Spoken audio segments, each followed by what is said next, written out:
This module 6, is focused on national development agencies and bilateral aid, as well as the multilateral, international, some people call them multilateral, some people call them international financial institutions.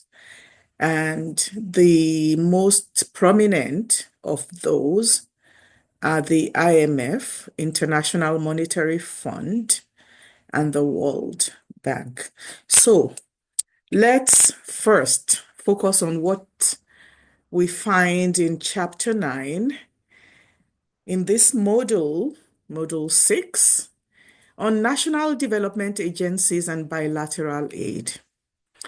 What we'd like to get out of this chapter in terms of learning objectives are threefold.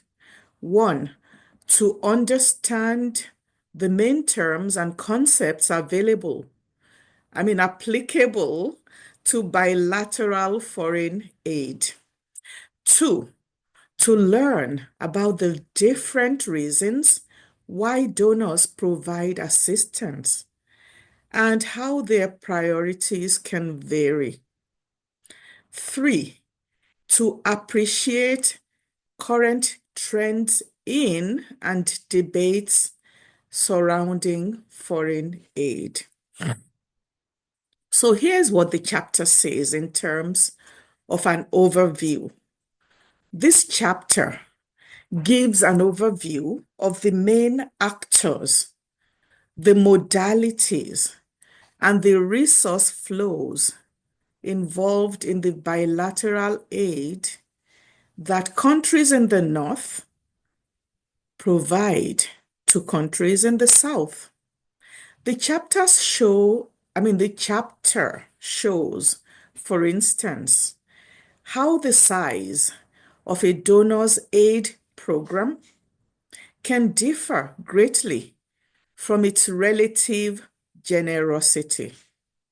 The United States, as an example, is by far the largest donor by volume, but it provides a much smaller proportion of its national income in foreign aid than do donors such as Norway and Sweden, which have considerably smaller economies. So this chapter also explains some of the key terms that are used, including the different forms of aid, such as tied aid. It also gives you an insight into various types of aid donors. Aid can be provided by governments, international organizations, non-governmental organizations, private foundations, and also individuals. To count as foreign aid or official development assistance, also called ODA, it must have as its main goal the promotion of well-being in developing countries. This chapter also explores the different reasons that donors provide assistance. Sometimes they give out of humanitarian concern, but most often, even if they're giving humanitarian assistance, it is related to their national interest. And this interest includes commercial concerns, diplomatic reasons, or security interests. So aid is not value-free. The chapter also looks at global trends in the provision of bilateral aid, including a comparison of important donors that illustrates how their motives, their geographical focus, and their priorities can vary.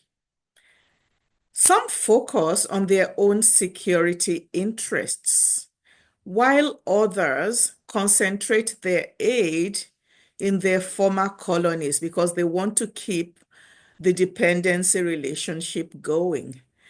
Some give to their neighbors. Some give to the world's poorest countries. And mainly, the world's poorest countries are in sub-Saharan Africa.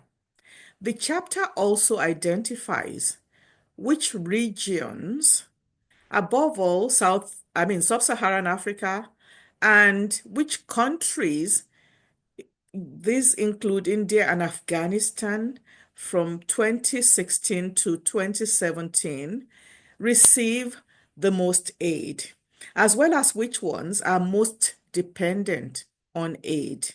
These are mostly small countries, often the island countries in the Pacific Ocean. Current trends and controversies in foreign aid are discussed in this chapter. For example, should aid try to create economic growth, or should it more directly target the reduction of poverty? What kinds of countries should receive the most aid? Finally, the chapter summarizes bilateral donors' most recent consensus on how to make aid more effective, and it highlights some issues related to the rise in importance of non-traditional donors, suggesting that non-traditional donors might not have the negative influence that some fear.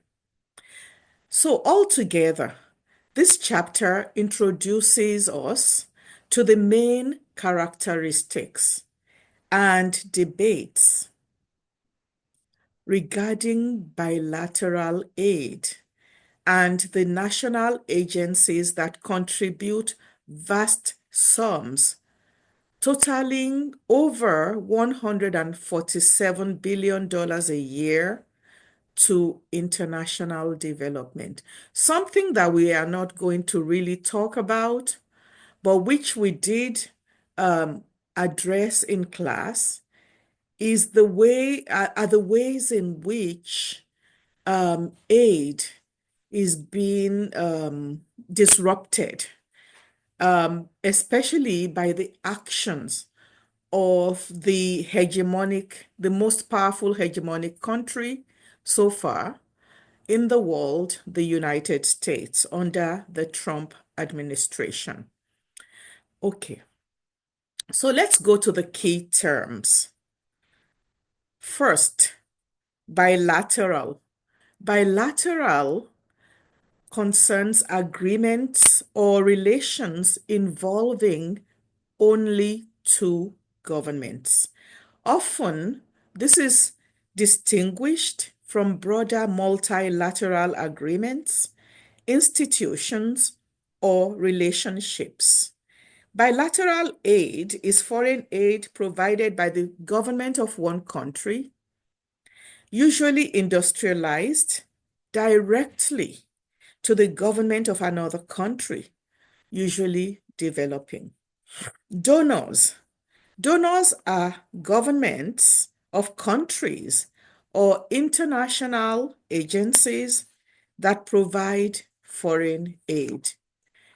Good governance. Good governance is the idea that in order for a market-oriented development set of strategies to be effective, the political systems that surround them must be accountable, transparent, responsive, efficient, and inclusive. Multilateral. These are arrangements among three or more states, commonly for peaceful purposes over extended periods of time, These kinds of arrangements can help governments improve their standing, their influence, their security, or their economic advantage. Then there is non-governmental organizations, or NGOs. These were first established in the 1960s in the form of private voluntary organizations. They serve a range of contradictory purposes. Some are charitable, some are political. Such organizations are often supported by governments and sometimes serve not to promote change, but to sustain existing order. The World Bank favors them as strategic partners in the war on poverty and as instruments of good governance. Official Development Assistance, or ODA. As defined by Western donors in 1969, flows to developing countries and multilateral institutions provided by official agencies that meet the tests of A, promoting the economic development and welfare of developing countries as the main objective, and B, containing a grant element of at least 25%, often referred to as foreign aid. Recipients is another term. These are governments that receive foreign aid. Another term, results-based management. This is defined as management based on the measurement and specification of problems, goals, and expected outcomes intended to improve the effectiveness of development projects. Finally, tied aid. Tied aid is foreign aid that must be used to buy goods and services from a donor country. Next, let's think about the key concepts encountered in this chapter. One is bilateral aid.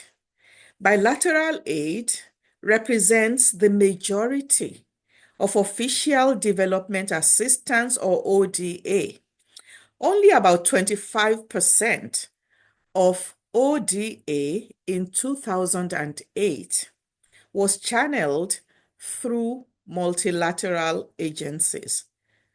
During the Cold War, aid was often given to combat the spread of communism, and financial and military aid were combined in the pursuit of the national interest of the aid-giving country. The end of the Cold War saw a temporary decline in aid levels, and this has been called aid fatigue, as national interests defined the need for national budgets of the aid-giving countries to be slashed. So there was less money to give as a result of countries' calculations of what is in their interest. Official Development Assistance, or ODA. Some people defend the poor records of Western nations on the ODA donation front on the grounds that private donations should be sufficient for development to succeed. Other people say that philanthropy ultimately serves the interests of the rich in one way or the other. And while not considered ODA, private investment flows into developing countries are an equally important source of development funding. Donor. Some countries that are listed as, quote, developing, unquote, actually have aid donation programs of their own. These include China, Venezuela, and Cuba, even Nigeria. Many such aid programs are criticized. Some argue that this criticism is hypocritical because the criticism is that these countries have political motivation for giving, but really all countries have political motivations for giving. Tide aid is the last concept that we're going to talk about. The United Nations, no, the United States presently ties only about 15% of its total ODA. Nearly all of its food aid is tied. If you're going to get American food, you have to buy American food. The government requires that all food aid be produced and packaged in the United States and then transported to the destination countries on US flagged ships. The people who criticize the US on this matter argue that food aid that is bought locally in recipient countries would be more beneficial for their economies because it would keep costs down and then foster employment and generation of income in the recipient country. So, one of the things we could do here is to debate and discuss. So, the debate topic number one, do you think states have a natural obligation to assist other states? Specifically, do you think that wealthier states have a duty to financially assist poorer countries? If you agree or disagree, please give your reasons. Secondly, consider box 9.5 on page 161 of our textbook.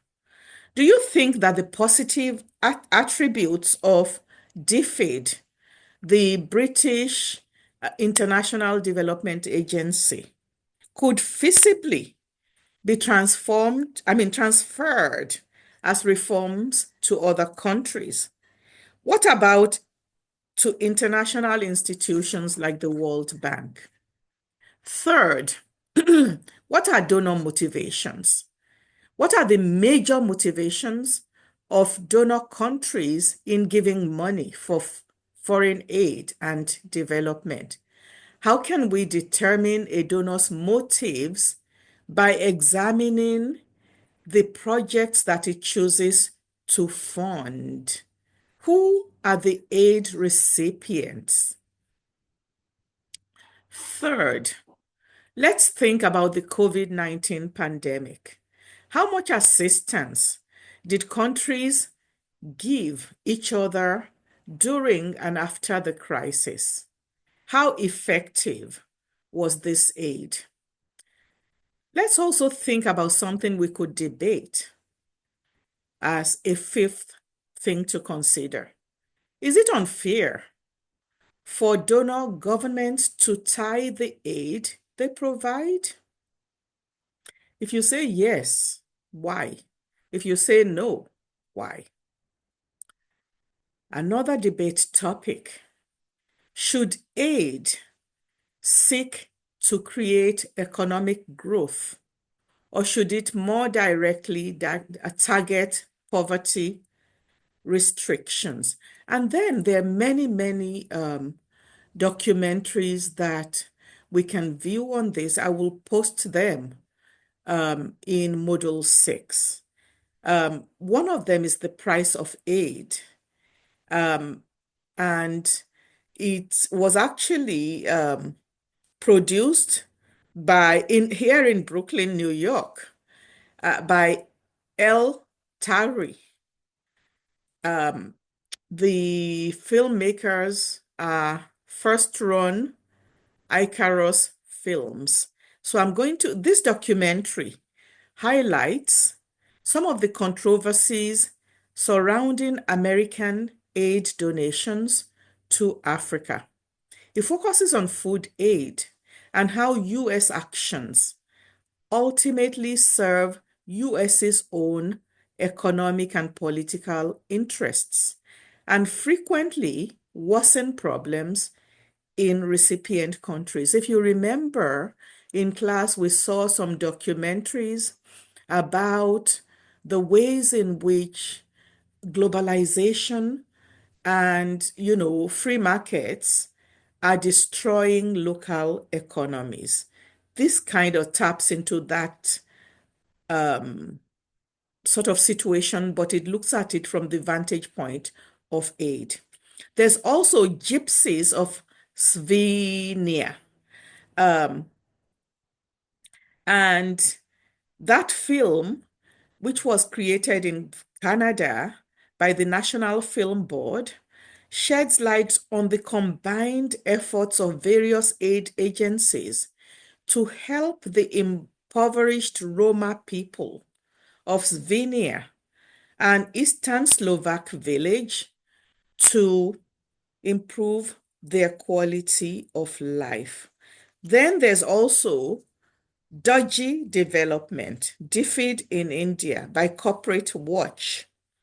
The film and report offers a critical analysis of the role of Britain's defeat by interviewing average people in India whose lives have been directly impacted by defeat's activities in their country.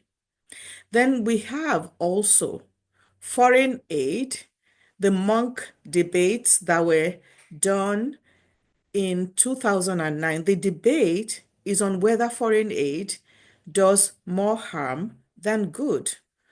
Fifth, we have Something by Stephen Brown, created in 2015, and it's titled A Backwards Decade on Foreign Aid, How Commercial Gain Came to, came to Replace Poverty Reduction as the primary goal of Canadian foreign aid. This is the commentary, and I will post it also. And what Stephen Brown does is to comment in an opinion piece in the Toronto Star on how over a decade of conservative government in Canada has impacted Canadian foreign aid. Last is a piece in The Guardian, the UK newspaper, that is titled Hosting Refugees Now Uses 9% of Foreign Aid Budgets. It was written by Sam Jones in 2016. And the article talks about the impact of the refugee crisis in Europe on official development assistance. So I'm going to post this and other resources in addition to what you already have in the on the class website. So part of what I'm going to post is information from OECD. OECD, the Organization for Economic Cooperation and Development, is a Global North institution that provides data on countries' net ODA, measured as a percent of their gross national income. It also provides a whole lot of other indicators. Then I'm going to post an article from the Review of International Organizations, a very important journal in International Affairs. The article was written by Michael Findley and others in 2017. It's titled The Choice Among Aid Donors, The Effects of Multilateral versus Bilateral Aid on Recipient Behavioral Support. This article looks at the differences between multilateral aid and bilateral aid from the perspectives of recipients, country citizens, and recipient country elites. Then I will post an article titled Geopolitics and the Effect of Foreign Aid on Economic Growth. It was written in 2008 by Derek Heady, and it was published in the Journal of International Development. This article examines aid effectiveness, and it suggests that interpreting research should always take into consideration the historical context. Now, also, I'm going to put in this article titled The Evolution in Thinking About Aid and International Development by Ajan Dehan. It was written in 2009, published in How the Aid Industry Works, An Introduction to International Development. This is a book that was published in Virginia by Kumarian Press. The chapter offers us a thorough historical overview of post-World War II trends in international development and foreign aid. It pays attention to the study and the practice of development, as well as the main purposes of foreign aid across the decades from that time. Then we're going to look at, I'll post and you can look at, especially for people whose term papers are going to be on this subject. A paper by Stephen Brown, published in 2016, titled From Ottawa to Kandahar and Back, The Securitization of Canadian Foreign Aid. The paper is a chapter in a book that was edited by Stephen Brown and Jean Gravingholt. And the book is titled The Securitization of Foreign Aid. It was published in the UK by Palgrave Macmillan. In this chapter, Brown argues that since the mid-2000s, Canadian foreign aid has taken on more security-related issues than in the past. Finally, I'll post another chapter by Stephen Brown and his co-editors, Molly Denhyer and David Black. They published this book titled Rethinking Canadian Aid, second edition, in 2016. The book was published by the University of Ottawa Press. I don't know if I can put the whole book there, but I'll put the reference so you can access it.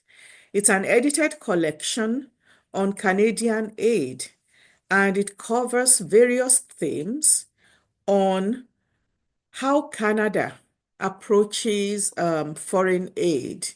And also, it includes Canada's motives, Canada's ethics, and the roles that Canada has played in international development.